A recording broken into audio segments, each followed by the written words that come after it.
오늘 이 시간 우리에게 주시는 하나님의 말씀, 역대하 11장 18절에서 23절의 말씀이 되겠습니다. 역대하 11장 18절에서 23절에 있는 말씀 한 목소리로 합독하시겠습니다. 르호보암이 다윗의 아들 여리못의 딸 마할랏을 아내로 삼았으니 마할랏은 이새의 아들 엘리압의 딸 아비하일의 소생이라. 그가 아들들 곧 여우스와 스마랴와 사함을 낳았으며 그 후에 압살롬의 딸 마아가에게 장가 들었더니 그가 아비야와 앗대와 시사와 슬로밋을 낳았더라. 르호보암은 아내 18명과 첩 60명을 거느려 아들 28명과 딸 60명을 낳았으나 압살롬의 딸 마아가를 모든 처첩보다 더 사랑하여 르호보암은 마아가의 아들 아비야를 후계자로 세웠으니 이는 그의 형제들 가운데 지도자로 삼아 왕으로 세우고자 함이었더라. 르호보암이 지혜롭게 행하여 그의 모든 아들을 유다와 베냐민 온 땅 모든 견고한 성읍에 흩어 살게 하고 양식을 후히 주고 아내를 많이 구하여 주었더라. 아멘.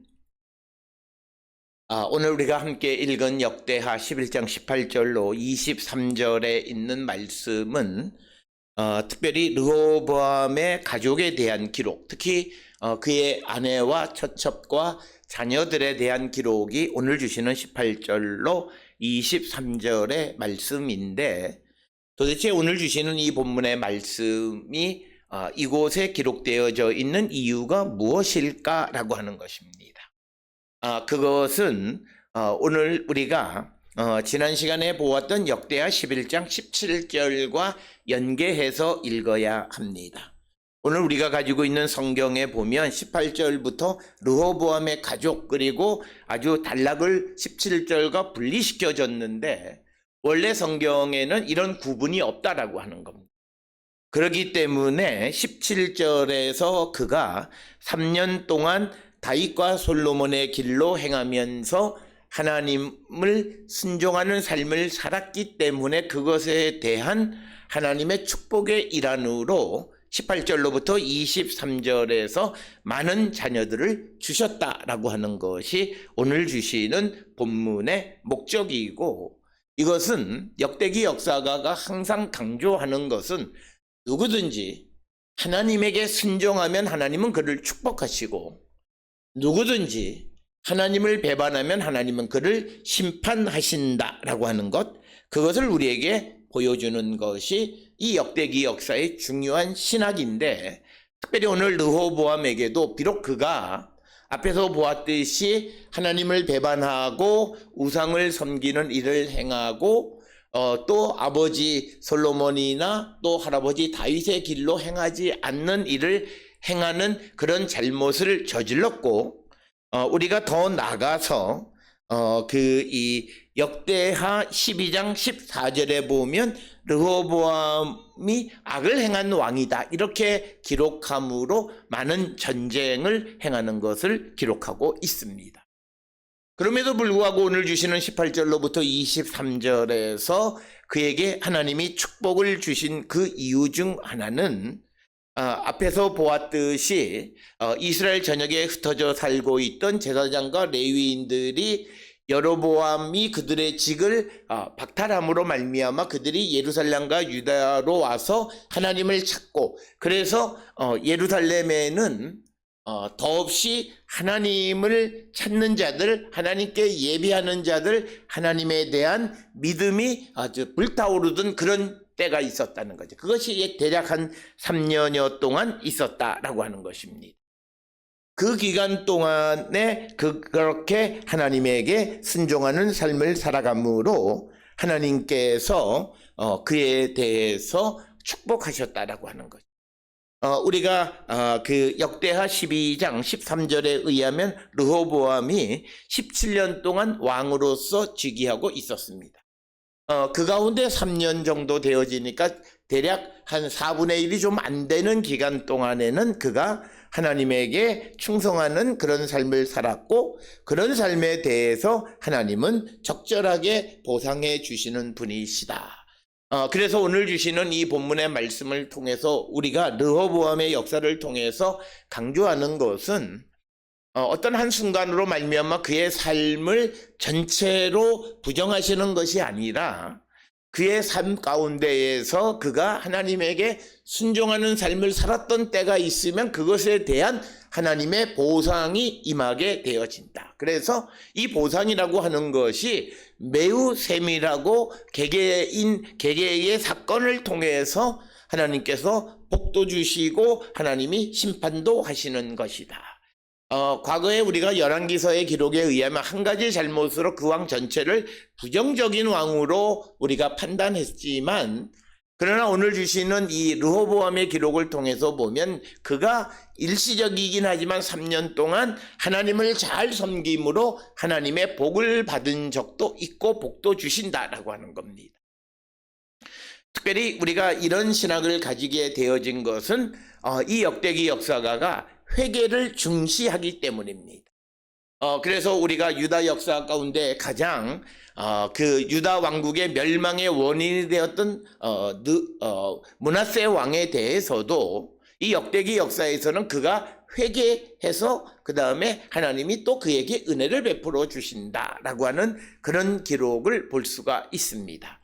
따라서 오늘 주시는 본문에서 이 르호보암에 대해서 통째로 그가 하나님 앞에 악한 왕이다라고 판단하기보다는 그래서 이것은 열왕기서의 역사와는 좀 다르게 비록 그가 하나님에게 잘못된 일을 행하고 그것으로 말미암아 하나님의 심판으로 전쟁을 겪기는 했지만 그러나 그가 하나님을 잘 섬기는 때가 있었는데 그때의 그 일로 말미암아 하나님께서 그에게 복을 주셨다라고 하는 겁니다. 따라서 오늘 주시는 이 본문의 말씀에서 우리는 매 순간 하나님에게 충성된 삶을 살아가는 자들이 될 때 하나님은 우리를 축복하시고 그래서 어느 한순간 우리가 충성스러운 삶을 살았다 해서 그 나머지 삶이 충성되지 못한데도 하나님께서 그에게 복을 그런 개념이 아니라 그 충성은 지속되어져야 할 뿐만 아니라 만약 충성스러운 사람이 하나님을 배반하면 그는 또 하나님의 복의 백성에서 심판의 백성이 되어질 수 있다라고 하는 것입니다. 이런 신학은 바벨론 포로 생활을 하던 자들에게 생겨난 것이 되겠습니다. 그래서 에스겔서에 의하면 과거의 의인이라 할지라도 지금 하나님에 대해서 순종하지 아니하면 과거 그가 의인이었다라는 것으로 그 평생이 하나님의 복 가운데 살아가는 것이 아니라 지금 그가 악을 행하면 그 악에 대한 심판을 지금 그가 당하게 된다라고 하는 겁니다. 그렇기 때문에 여기에서 보여주는 것은 우리가 끝까지 하나님에 대해서 순종하는 삶을 살아가는 자가 되어야 한다. 그래서 오늘 주시는 이 18절로부터 23절은 앞에서 17절에서 그가 조상의 하나님께 제사하고 또 다윗과 솔로몬의 길로 3년 동안 행한 것에 대한 하나님의 축복으로 그에게 많은 후손을 주셨다라고 하는 겁니다. 특별히 역대기 역사에 있어서 하나님의 복을 받는 것 중에 가장 기본은 후손이 많은 것입니다. 그래서 우리가 역대기 역사를 우리가 볼 때 우리가 조심해야 되는 것 중 하나는 자녀를 많이 얻으려면 자연스럽게 아내나 첩이 많아지는 것을 봅니다. 따라서 오늘 주시는 21절에도 보면 르호보암의 아내가 18명이고 첩이 60명이다 라고 하는 겁니다. 그래서 여기서 중요한 것이 그가 도덕적으로 어떤 사람이라고 하는 것을 평가하려고 하는 것이 아니라 그 다음에 나오는 아들 28, 딸 60명을 얻었다라고 하는 겁니다. 그래서 그가 아들 28과 딸 60명, 88명의 자녀를 얻는 하나님의 복을 얻기 위해서는 자연스럽게 아내와 처첩이 많을 수밖에 없다. 그래서 오늘 주시는 이 본문의 말씀은 그에게 나타난 현상을 그를 심판하는 도덕적 잣대로 그를 평가하는 것이 아니라 그로 말미암아 그에게 주어진 하나님의 복을 강조하는 것이다 라고 하는 겁니다. 오늘 우리가 살고 있는 이 시대에도 우리도 이런 역대기 역사가와 같은 관점을 갖는 것, 어쩌면 지금 우리가 살고 있는 이 세대에 MZ세대들이 요구하는 것은 바로 그겁니다. 과거의 기존 세대들은 그 어떤 사람의 한 가지 잘못으로 말미암아 그의 결함과 부족함을 강조했다면 MZ세대들은 모든 사람이 부족한 점이 있기는 하지만 그러나 그의 강점을 더욱더 부각시키는 것.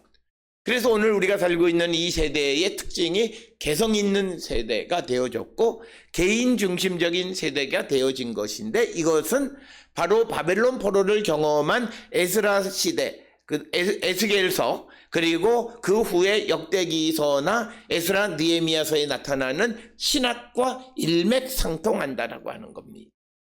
그리고 이것은 결국은 예수님의 생각에도 깊은 영향을 끼쳤고, 그래서 우리에게 중요한 것은 각자가 가지고 있는 허물도 있고 죄도 있고 연약함도 있지만 하나님이 주신 장점을 강조하려고 하는 그런 입장, 신학을 우리가 가져야 된다라고 하는 겁니다.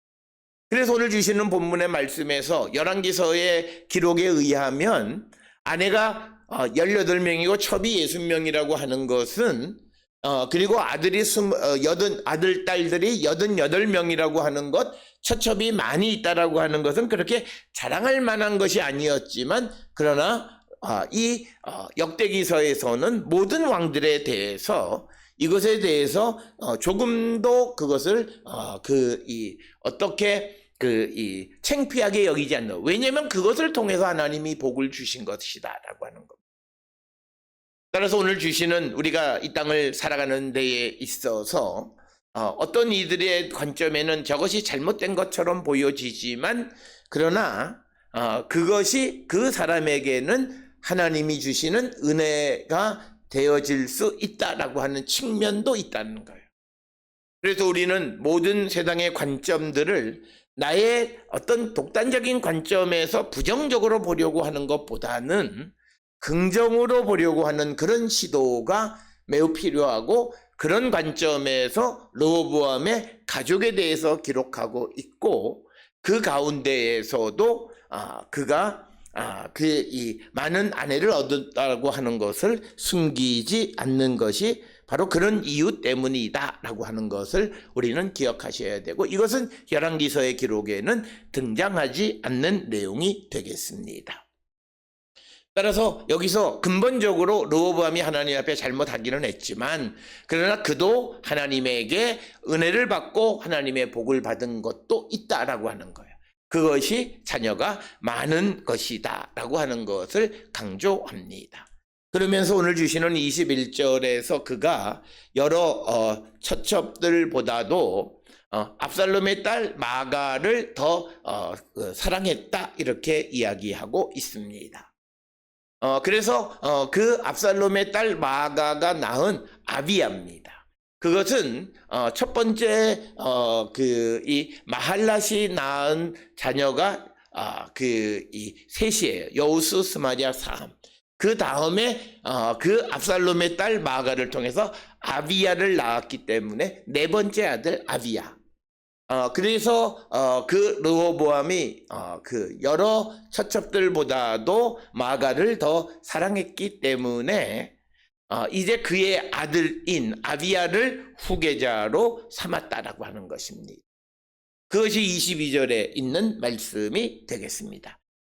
그러나 오늘 주시는 이 22절에 르호보암이 마가의 아들 아비야를 후계자로 삼는 과정은 하나님 앞에 믿음의 사람으로서 바람직한 모습은 아니다라고 하는 것입니다.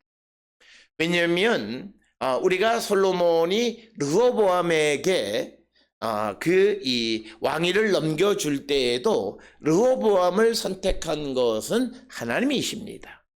적어도 솔로몬이 르호보암을 택했다 할지라도 하나님의 인준을 받습니다. 그러나 오늘 주시는 21절, 22절에서 르호보암이 자기의 개인적인 연분, 정으로 말미암아 마가를 후계자로 삼았다라고 하는 것은 바른 선택은 아니다라고 하는 것을 우리가 기억하셔야 됩니다. 그래서 우리가 이 아비야가 왕이 되어졌는데 그가 왕이 되어져서 예루살렘을 다스린 해는 3년밖에는 되지 않습니다.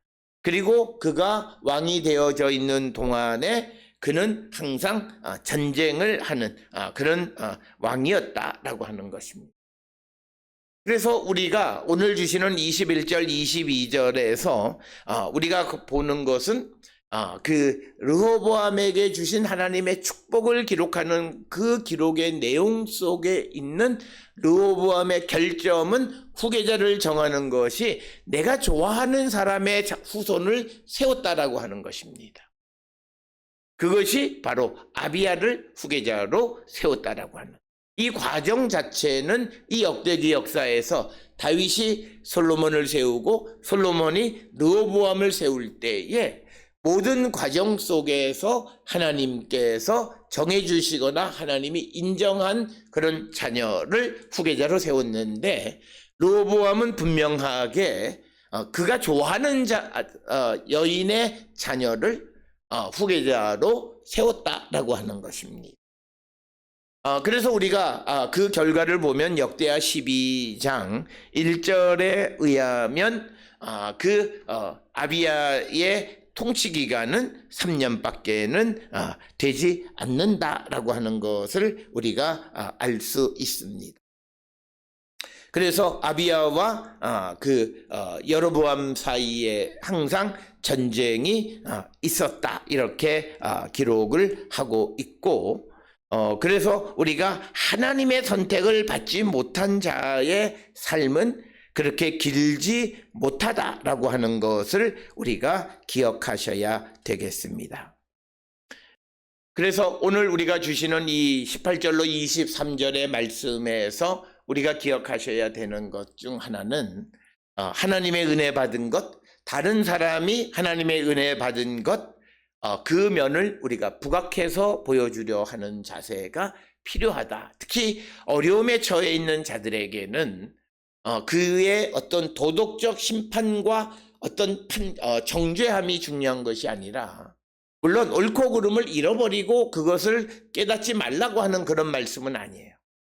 그렇지만 그가 하나님에게 은혜 받은 것을 강조하고 드러낼 줄 아는 그런 입장을 갖게 되어지고 그 다음에 그에 대한 심판은 우리가 하는 것이 아니라 하나님께서 하시는 것이다 라고 하는 것입니다. 그래서 오늘 주시는 역대기 역사가가 르호보암의 역사를 기록하는 방식에 대해서 우리가 한 번쯤 생각해야 되고 그러나 그 르호보암이 마가의 아들 아비야를 후계자로 삼은 것은 하나님의 인준을 받았다기보다는 그가 르호보암이 사랑하는 여인의 아들을 후계자로 삼았다라고 하는 것입니다. 그러면서 또 다시 23절에 르호보암이 지혜롭게 행하고 그의 모든 아들을 유다와 베냐민의 온 땅 모든 견고한 성읍에 흩어 살게 하고 양식을 후히 주고 아내를 많이 구하여 주었더라. 그래서 오늘 주시는 본문의 말씀에서 르호보암은 이제 나머지 자녀들을 그 이스라엘 지역 전체의 그 유다와 베냐민 지역의 견고한 성읍에 흩어져 살게 했다. 아마 80여 명의 자녀들을 흩어져 살게 했기 때문에 유다와 베냐민의 연만한 도시들에는 다 왕의 자녀들이 거기에 거주하고 있었다라고 하는 것이죠. 이것이 갖는 의미 중 하나는 나라를 더욱더 견고하게 하는 그런 방식이 되었다라고 하는 거죠. 특별히 이 르호보암에게는 하나의 트라우마는 여로보암이 10지파를 데리고 나라를 독립해 나간 것이 트라우마입니다. 그렇기 때문에 르호보암은 이 나라들을 더 든든하게 결속시키기 위해서 각 지역의 자녀들을 거기에 거주하게 하고 그들에게 양식을 주고 또 아내를 많이 구했다라고 하는 것은 자녀를 많이 낳게 해서 어떤 이 유다 지역에 대한 지배력을 강화하려고 하는 그런 입장을 취했다라고 하는 것이 오늘 주시는 말씀이고, 그것을 23절에서 르호보암이 지혜롭게 행했다라고 하는 것을 우리에게 보여줍니다. 특별히 오늘 주시는 역대하 11장 18절에서 23절에서 르호보암은 하나님의 은혜를 받고 하나님의 복을 받아서 많은 자녀들을 낳고 또 그도 지혜롭게 행동할 수 있었는데, 그 이유는 17절에 기록되어진 3년 동안 하나님을 섬기는 일에 충실했기 때문이다. 비록 그가 역대하 12장 14절에 보면 악을 행해서 전쟁을 겪기도 하지만 그러나 그의 장점도 있다라고 하는 것. 그래서 역대기 역사는 이처럼 왕들의 그 어떤 장점을 부각시켜주는, 그가 어떻게 하나님의 은혜를 받았고 그가 하나님의 은혜를 받았던 것은 일시적이긴 하지만 그가 하나님을 섬기는 자였기 때문이다. 따라서 우리에게 하나님께서는 하나님을 충실하게 섬기는 자들에 대해서 그가 일시적이면 일시적으로, 또 그가 영원히 평생 하나님을 섬기는 자면 그를 축복하시는 분, 그래서 하나님께로 나오면 우리에게 복을 주시고 하나님을 배반하면 우리를 심판하시는 분임을 강조하는 것이 이 역대기 역사의 중요한 신학이라고 하는 것을 우리가 다시 한번 기억하면서, 오늘 주시는 이 본문을 통해서 우리도 세상을 살아가며 특별히 어려운 시대를 살아가는 가운데에서 모든 사람들의 장점을 보아줄 수 있는 그런 성도들이 다 될 수 있기를 주의 이름으로 축원합니다.